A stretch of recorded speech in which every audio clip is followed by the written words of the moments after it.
एक बात बड़ी ध्यान से सुनने की है, भगवती की मूल परिक्रमा कैसे की जाती है। 21 दिन पैसा दे दे, 11,000 15,000 बस पे बैठ गए, नर्मदा जी की परिक्रमा कर ली। बस बार ने स्वीकार करा दिए, शाम को घाट पे पहुंच गए, दर्शन करा दे नर्मदा जी के, और सुबह फिर गाड़ी में बैठे सो घुमा रहे हैं रोड रोड, और बाद में फिर शाम के आए नर्मदा तट पे, भोजन करा दे, दर्शन करा दे, फिर सवेरे दूसरी जगह स्थान पे उसी स्थान से स्नान करा के फिर ले गए। दिन भर गाड़ी से चल रहे। क्या देखा तुमने, क्या देखा आपन ने? जबकि विधिवत रीति से देखा जाए तो भगवती नर्मदा की परिक्रमा का एक स्वरूप है। 1300 किलोमीटर लगभग की वह भगवती का वेग, जो अमरकंटक से चल करके भरूच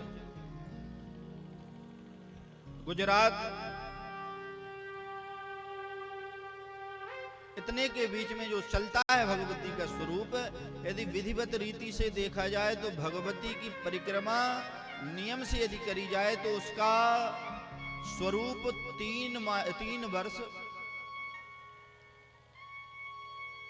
3 महीने 13 दिन, ये है भगवती की नर्मदा का विधान।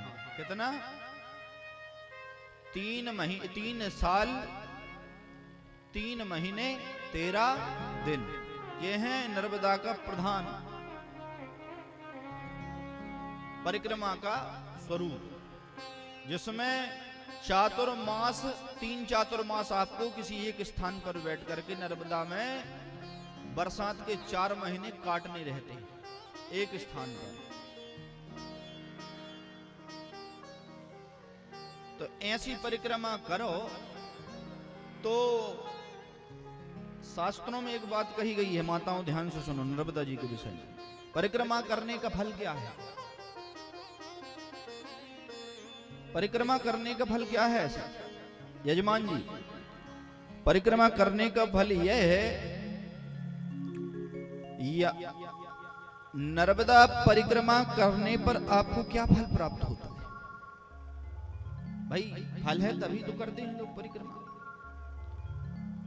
शास्त्रों में आता है, यानी कानी च पापानि जन्मांतर कृतानि च तानि सर्वाणि नश्यन्तु प्रदक्षिणायाश्च पदे पदे। क्या आया है? प्रदक्षिणायाश्च पदे पदे।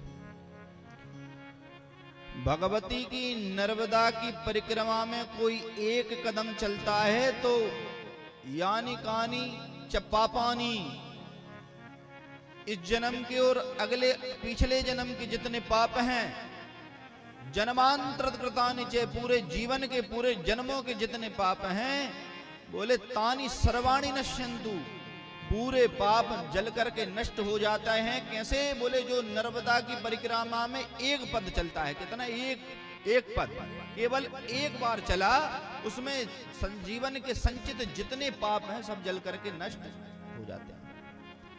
एक बार चलने में, एक कदम चलने में अपने जीवन के जितने आप में हम में जितने पाप करने की क्षमता नहीं है, भगवती का नर्मदा के विचार से जो एक कदम चल जाता है, जीवन के संचित पाप नष्ट हो जाते हैं। बताओ, अभी पूरी नहीं करी, 3 साल 3 महीना 13 दिन की परिक्रमा नहीं कर रहे, केवल परिक्रमा का संकल्प लेकर के जो एक कदम चलता है, कहते उसके संचित पाप जीवन भर के नष्ट हो जाते हैं। तानि सर्वाणि नश्यन्तु प्रदक्षिणायाश्च पदे पदे। अब हमें एक बात बताओ माताओं, एक संकल्पित लेकर के नर्मदा की परिक्रमा करो, उस परिक्रमा में आप एक कदम चलते हैं तो एक कदम चलने से जीवन के पाप नष्ट हो जाते हैं। और जो 3 साल 3 महीने 13 दिन की परिक्रमा करे, फिर वो क्या होता है उसका? बोले चलता फिरता शिव स्वरूप हो जाता है। फिर ऐसे व्यक्ति का दर्शन करने मात्र से जो दर्शन करता है, उसके संचित जीवन के पाप जल करके नष्ट हो जाते हैं। इसलिए कोई परिक्रमा से लौटे तो खूब फूल माला लेकर के अपन भेंट लेकर जाते हैं। कहे जाते हैं क्योंकि एक कदम चलने पर जीवन के पाप नष्ट होते हैं। ऐसे परिक्रमावासियों के यदि हम दर्शन कर लें तो दर्शने मात्र दर्शनादेव नहम्यानि न तीर्थानि न देवा मृक्षिला मया ते पुनन्ति रुकालेन दर्शनादेव साधवा। क्या कहा गया है? बोले परिक्रमावासी जो विधिवत भगवती नर्मदा की परिक्रमा करता है, 3 साल 3 महीने 13 दिन की संकल्पित परिक्रमा जो घाट घाट करता है, ऐसे महात्मा के दर्शन करने मात्र से न हेम्यानि न तीर्थानि, देवताओं की पूजा करो न तीर्थों में जाओ, न हेम्यानि न तीर्थानि न देवा मृक्षिला मया, आप कुछ भी नहीं करते हैं, केवल ते पुनन्ति रुकालेन, कहते हैं भगवान की शिव की पूजा करोगे तो उसका फल मिलेगा कभी। आपने शंकर जी की पूजा करी, उसका फल आपको मिलेगा, पर कभी। आप तीर्थ में गए, तीर्थ में जाकर भगवान नारायण के शिव के दर्शन करें तो उसका फल मिलेगा तो, पर कभी, तुरंत नहीं मिलेगा, कभी बाद में। न हेम्यानि न तीर्थानि न देवा मृक्षिला मयाः, लेकिन परिक्रमा वासियों के केवल दर्शन मात्र से ते पुनन्ति उरुकालेन, उरुकालेन पुनन्ति, देवताओं का पूजन पाठ करने से, तीर्थों में जाकर के तीर्थ महिमा को देखने से आपको फल मिलेगा, पर उरुकालेन पुनन्ति, आपको उरुकाल में, बहुत काल में उसका फल मिलेगा।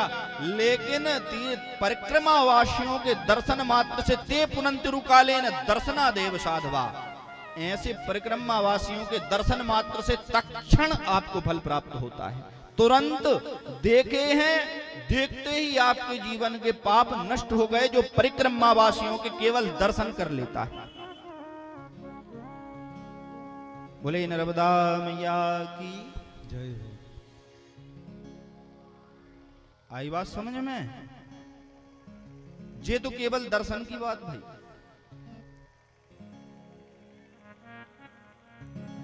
परिक्रमावासी जब निकले और उनके दर्शन